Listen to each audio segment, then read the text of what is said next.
시편 118편은 큰 위기에서 하나님의 구원을 경험한 사람이 한 노래입니다.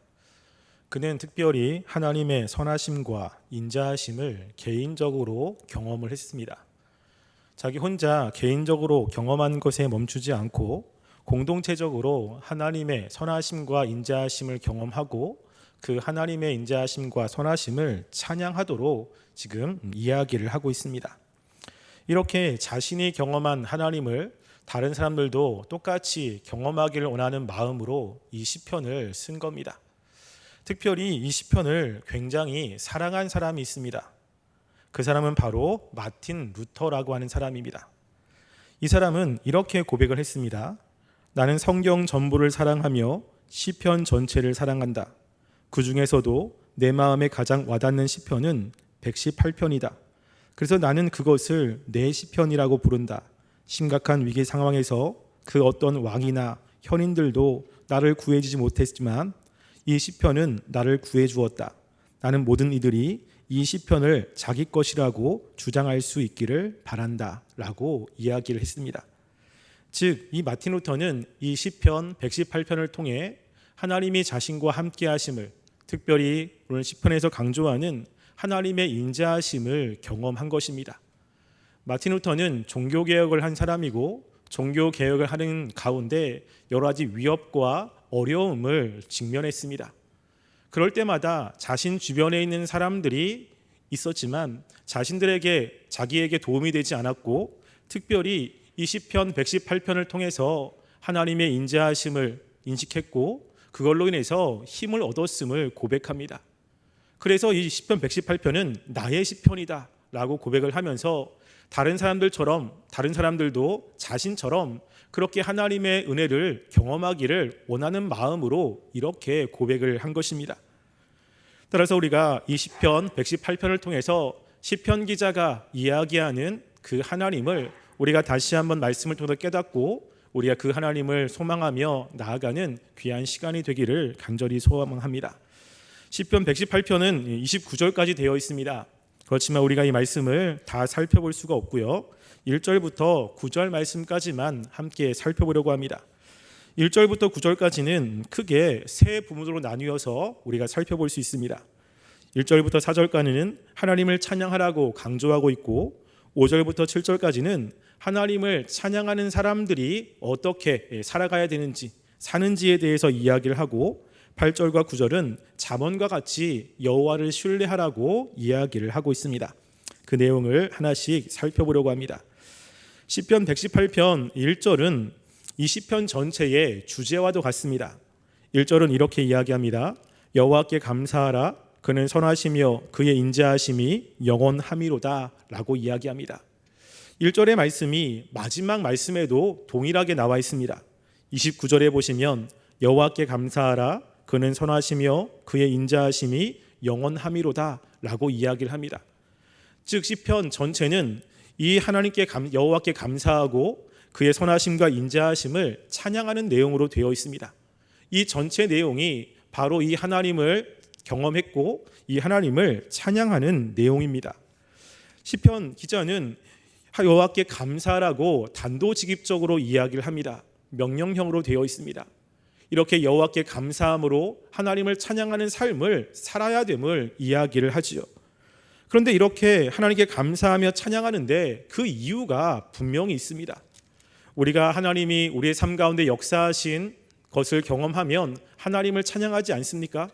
그것처럼 이 시편 기자가 하나님께 감사하며 하나님을 높이라고 하는 데는 나름대로 분명한 이유가 있다는 것입니다. 우리나라 말에는 기록되어 있지 않지만 원어를 그대로 직역하면 여호와께 감사하라. 왜냐하면 그는 선하시기 때문이다. 왜냐하면 그분의 인자하심이 영원하기 때문이다 라고 기록되어 있습니다. 그래서 우리가 하나님께 감사하는 그 이유를 두 가지를 들어서 설명을 합니다.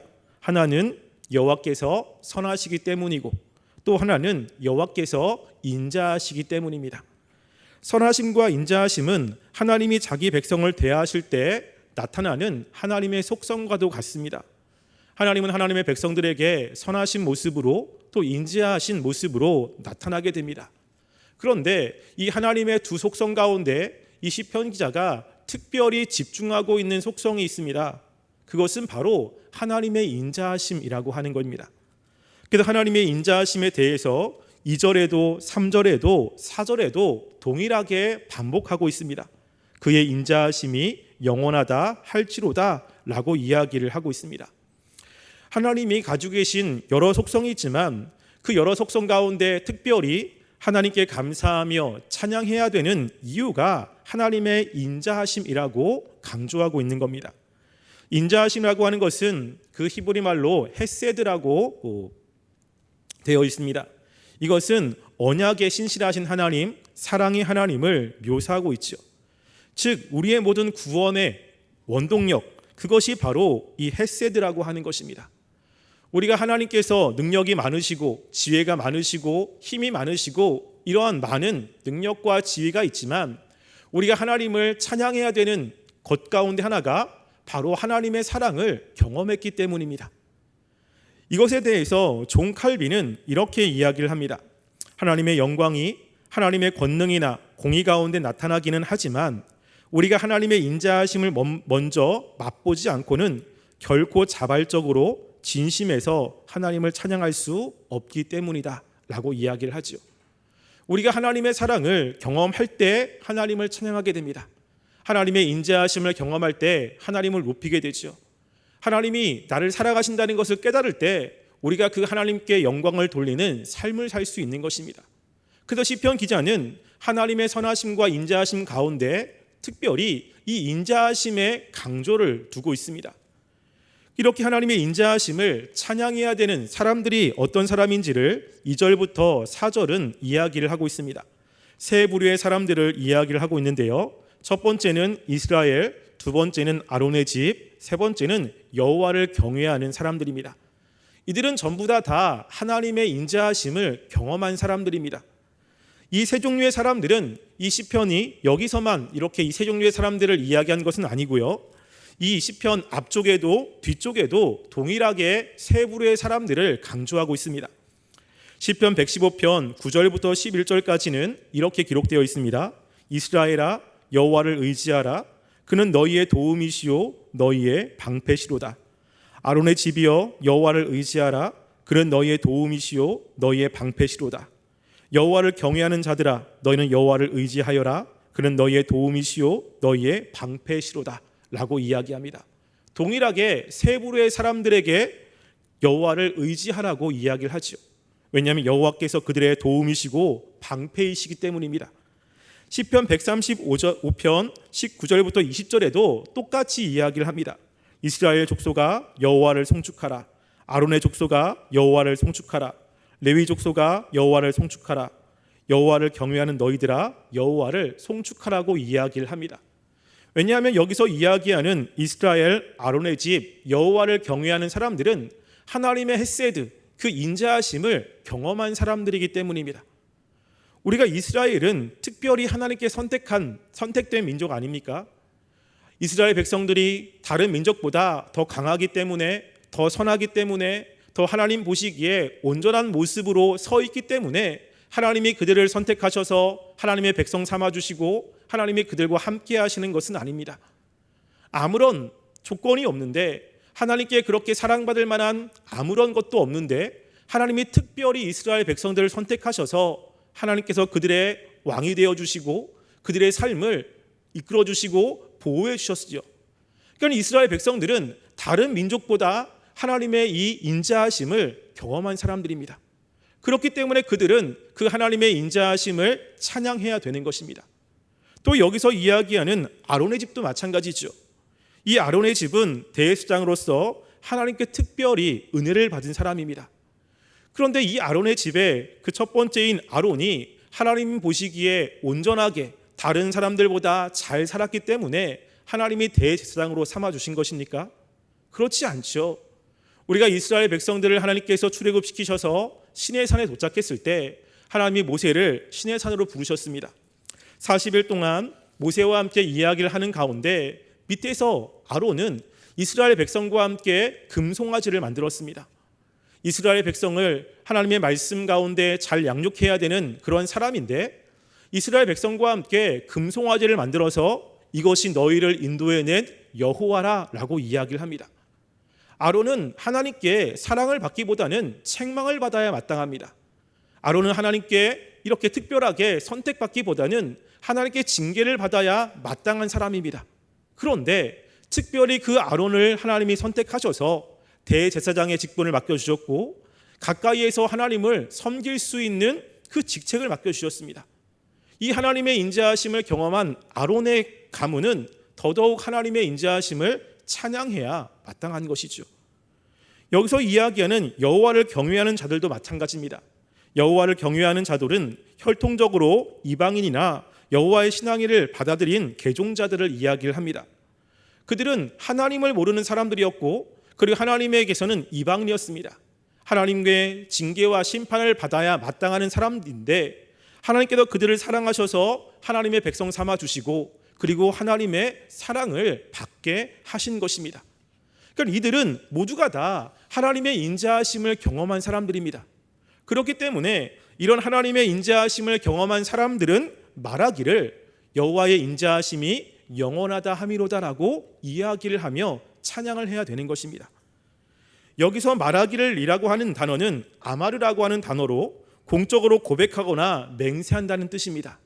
그리고 이것은 미완료형으로 되어 있어서 이들의 고백이 계속적으로 지속이 되어야 된다는 것을 이야기를 하고 있죠.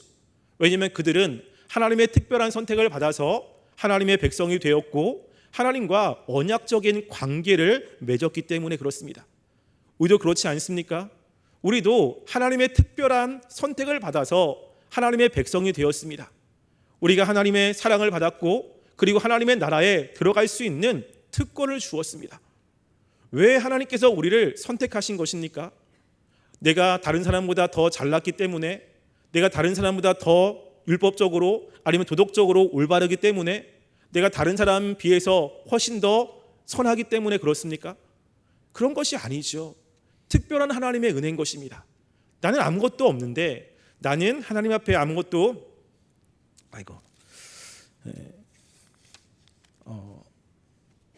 드릴 것이 없는데 하나님의 특별한 사랑으로 나를 하나님의 자녀로 삼아 주셨고 그리고 하나님의 백성으로 삼아 주신 것이죠. 이것이 우리에게 감사한 것 아니겠습니까?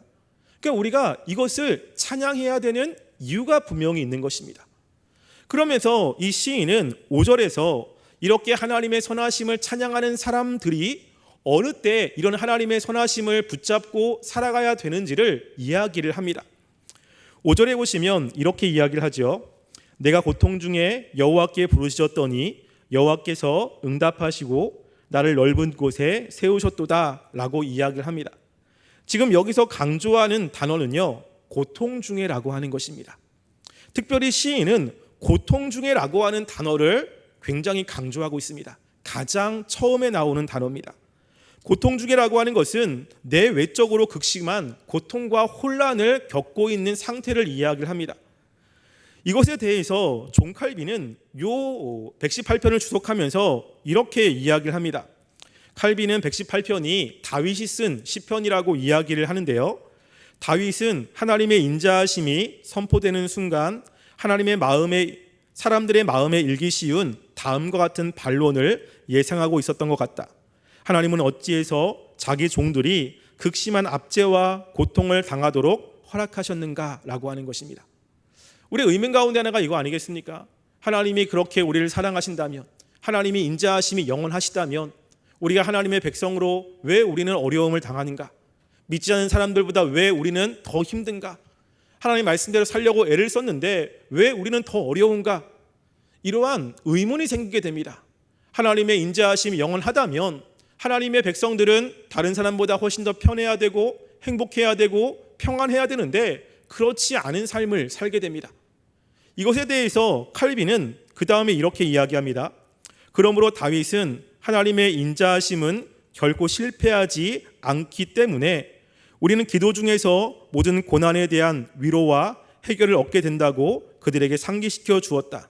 또한 다윗이 기도하여 구원을 받았다고 말할 때가 고통을 당하던 때였다고 하는 것은 심한 환난을 당할 때가 가장 기도를 드리기에 적절한 때임을 가르쳐준다라고 이야기합니다. 무엇을 이야기를 하고 있는 것이냐면요, 하나님의 인자하심을 가장 많이 경험할 수 있는 때는 우리의 고통에 따라고 하는 것입니다. 우리가 힘들고 어려울 때 하나님이 우리를 사랑한다라고 하는 것을 가장 잘 경험할 수 있는 때라고 하는 것이죠. 그래서 지금 시편 기자도 이 하나님이 인자하심이라는 것을 사람들에게 이야기할 때 자기가 가장 힘든 고통의 순간에 자신이 어떻게 했는지, 그리고 그때 하나님이 자신의 삶 가운데 어떻게 반응했는지를 이야기를 하고 있습니다. 아까도 이야기했듯이 지금 이 시편 기자는 굉장히 힘든 상황 가운데 처해져 있습니다. 이 상황이 어떠한 상황인지 10절부터 13절 말씀이 우리들에게 힌트를 줍니다. 10절부터 13절 말씀 보시면 이렇게 기록되어 있죠. 문나라가 나를 애워쌌으니 내가 여호와의 이름으로 그들을 끊으리로다. 그들이 나를 애워쌌으니 내가 여호와의 이름으로 그들을 끊으리로다. 그들이 벌들처럼 나를 애워쌌으니 가시덤불에 불같이 타 없어졌나니 내가 여호와의 이름으로 그들을 끊으리로다. 너는 나를 밀쳐 넘어뜨리려 하였으나 여호와께서는 나를 도우셨도다 라고 이야기를 합니다. 여기 지금 이 시인이 처해져 있는 상황은 굉장히 암울한 상황입니다. 10절 보시면 문나라가 나를 애워쌌으니 라고 기록되어 있습니다. 지금 이 상황은 개인적으로만 어려움을 당하고 있는 상황은 아닙니다. 문나라라고 하는 것은 여러 나라를 이야기를 하지요. 여러 나라가 나 혼자 개인을 위협하기 위해서 나를 애워싸는 경우는 없습니다. 즉 무엇이냐면 나라고 하는 것을 이야기하면서 지금 나라가 어려움에 처하고 있는 것입니다. 나 혼자의 어려움이 아니라 나라 전체가 지금 어려움에 처하고 있는 상황을 이야기를 합니다. 그렇기 때문에 그 어려움을 주변의 사람들이 해결할 수가 없습니다. 나와 가까운 사람들이 그 어려움을 어떻게 해결할 수 없는 상황 가운데 있는 거지요. 그래서 나라가 나를 애워쌌는데 11절 보시면 그들이 나를 애워쌌으니 라고 이야기합니다. 애워싼다는 것을 두 번을 이야기를 하고 있죠. 지금 뭐냐면 강조범입니다. 한 번 애워싼 것이 아니라 또 애워싸서 내가 지금 그 상황을 도저히 해결할 수가 없는 것입니다. 그 상황에서 내가 벗어날 수가 없는 상황을 지금 묘사하고 있는 것이죠. 그런데 나를 애워싸고 있는 사람들이 어떻게 애워쌌는지를 12절에서 조금 더 자세하게 우리에게 이야기합니다. 그들이 벌들처럼 나를 애워쌌으나 라고 이야기하죠. 어떻게 애워쌌습니까? 벌들처럼 애워쌌습니다. 우리가 가끔 이 벌집을 건드리면 벌집에서 벌들이 나오지 않습니까? 벌집을 딱 건드렸을 때 벌 한 마리가 나오는 경우는 없습니다.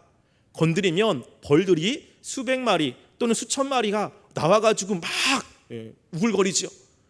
그렇게 지금 자신의 대적들이 자신의 주위에 이 벌들처럼 에워싸서 자신이 거기에서 피할 수 있는 길이 아무것도 없음을 이야기를 하고 있는 것입니다. 지금 이 상황에서 이 시인은 할 수 있는 것이 아무것도 없습니다. 자신의 능력, 자신의 지혜, 자신의 경험, 이거 가지고 지금 이 현재의 어려움을 해결할 수가 없는 것이죠. 이런 고통 가운데 있는 것입니다. 우리도 시편 기자처럼 이런 것은 아니지만 우리의 삶 가운데 고통이 있지 않습니까? 내 힘으로 해결할 수 없는 어려움, 답답하고 아무리 고민해도 해결이 안 되는 상황 가운데 우리가 있지 않습니까? 그 상황 속에 이 시인은요, 여호와의 인자하심을 바라본 것입니다. 그 어려운 상황 속에서 하나님의 인자하심이 영원하다는 것을 믿고 하나님께 나아가는데 그 나아가는 모습이 바로 여호와께 부르시었더니라고 하는 것입니다. 이 시인이 하나님에 대한 명칭을 이야기할 때 하나님에 대해서 엘로힘이라고 이야기할 수 있지만 특별히 여호와라고 지금 이야기를 하고 있습니다. 여호와라는 뜻은 언약의 하나님 아니겠습니까? 여호와는 그 헤세드의 하나님, 우리를 구원하신 하나님을 지칭하고 있는 것입니다. 자신이 힘들 때 하나님께 기도하는데 그 하나님을 어떻게 보고 있습니까? 인자하심이 영원한 하나님으로 그 하나님께 간구하고 있는 것입니다. 그렇게 부르시었더니 그 여호와께서 응답하셨다는 거죠.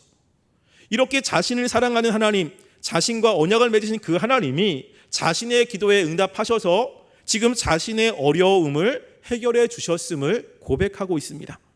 하나님이 응답하셔서 나를 넓은 곳에 세우셨습니다. 그랬다는 것은 하나님께서 나에게 역사하시기 전에는 자신은 좁은 곳에 있다는 것이죠.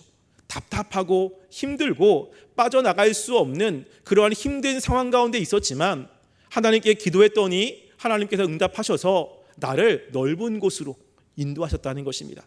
즉 나에게 구원을 주셨다는 것을 지금 이렇게 표현하고 있는 것이죠.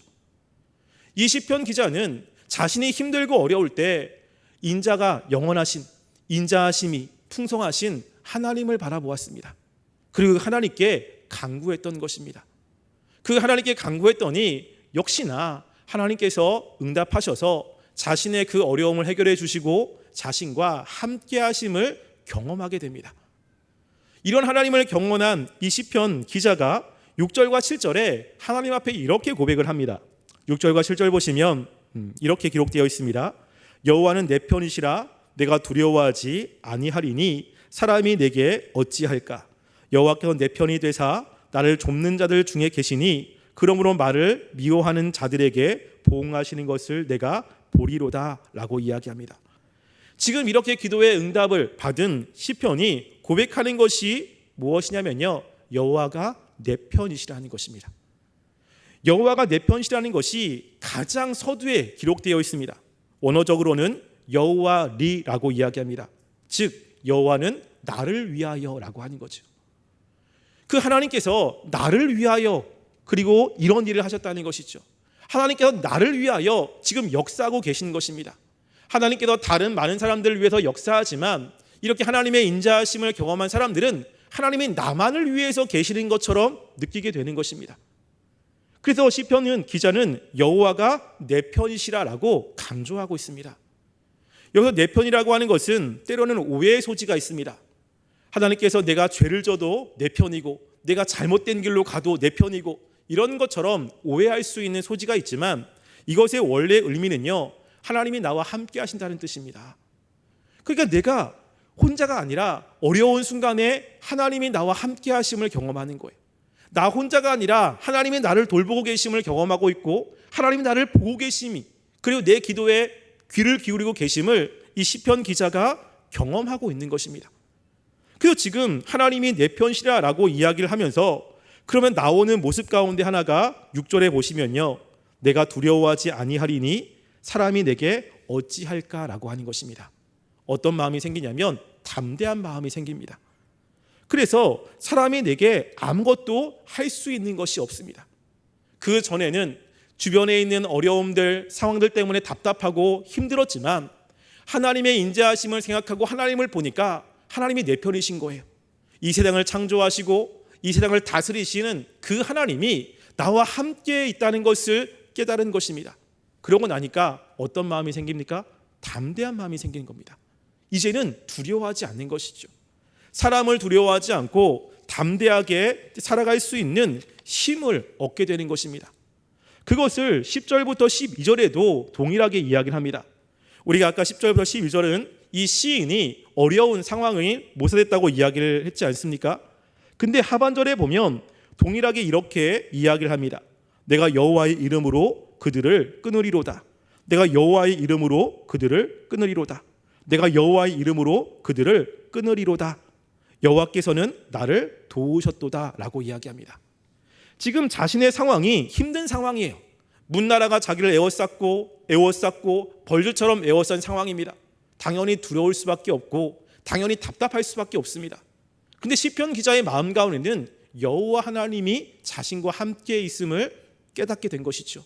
그러니까 여호와의 이름으로 그들을 끊게 될 것이라고 하는 담대함과 확신이 생기고 있는 것입니다. 그러면서 7절 말씀에 이 시편 기자는 이렇게 이야기를 합니다. 그러므로 나를 미워하는 자들에게 보응하시는 것을 내가 보리로다 라고 이야기를 하죠. 하나님께서 나를 미워하는 사람들에게 반드시 그에 대한 대가를 치르신다는 것을 깨닫게 됩니다. 이것에 대한 분명한 확신이 생기는 것이죠. 그래서 이렇게 하나님의 인자하심을 바라보고 그 인자하심을 신뢰하는 사람들이 어렵고 힘든 순간에 하나님을 바라보게 됩니다. 그리고 하나님이 나와 함께 하심을 깨닫게 되고 그 안에서 담대함이 생기고 용기가 생기는 것입니다. 이러한 모습은 지금 여기서 이야기하는 시편 기자만의 고백은 아닙니다. 우리가 시편 56편 9절 그리고 11절 말씀에 보면 동일한 고백을 합니다. 시편 56편 9절에는 이렇게 이야기합니다. 내가 아뢰는 날에 내 원수들이 물러가리니 이것으로 하나님이 내 편이심을 내가 아나이다 라고 이야기하죠. 아뢰는 날에, 기도하는 날에 내 원수들이 물러갑니다. 이걸 통해서 하나님이 내 편이시구나, 즉 하나님이 나와 함께 하시는구나 라는 것을 깨달았다는 것입니다. 11절 말씀에 보면 또 이렇게 이야기합니다. 내가 하나님을 의지하여 쌓은즉 두려워하지 아니하리니 사람이 내게 어찌하리이까 라고 이야기하죠. 하나님이 나와 함께 하시니까 더 이상 사람이 두렵지 않습니다. 사람이 나에게 어떻게 할 수가 없는 거죠. 왜냐하면 하나님이 계시기 때문에 그렇지 않습니까? 이런 고백이 구약에만 있는 게 아닙니다.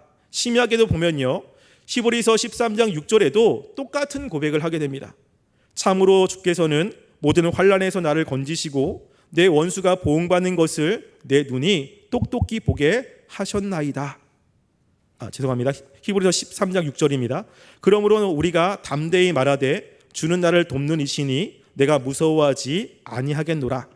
사람이 내게 어찌하리요 하노라 라고 이야기합니다. 지금 이 히브리 기자도 똑같이 이야기하지 않습니까? 하나님이 나와 함께하니 내가 무서워하지 않는다. 사람이 나를 어찌할 수 있을까? 라고 하는 담대함이 생기는 거죠. 지금 처음에 얘기한 마틴 루터가 이거를 경험하고 있는 것입니다. 종교개혁을 하는 가운데 많은 위협들이 있습니다. 어려움들이 있습니다. 어떻게 할지 모르는 답답한 가운데 있습니다. 근데 그가 그 신실하신 하나님을 바라본 것입니다. 인자가 풍성하신 영원하신 하나님을 바라보고 그 하나님께 마음을 들여 하나님께 간구한 것입니다. 그랬더니 하나님이 나와 함께 하고 계시다는 것을 깨달은 것이죠. 그러니까 담대하고 그리고 사람들을 두려워하지 않은 것입니다. 이렇게 하나님이 함께 하신다는 것을 경험한 이 시편 기자가 마지막으로 사람들에게 8절과 9절 말씀을 합니다.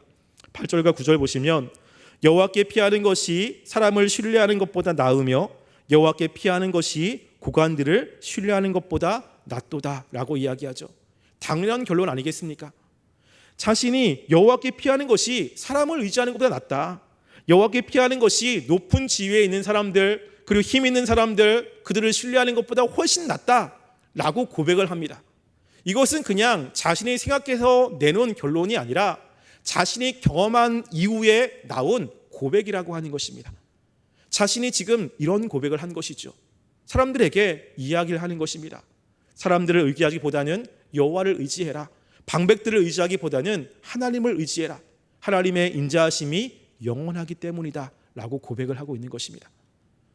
우리가 그 하나님의 인자하심을 경험한 사람들이 우리가 힘들고 어려울 때 이렇게 주님을 바라보았으면 좋겠습니다.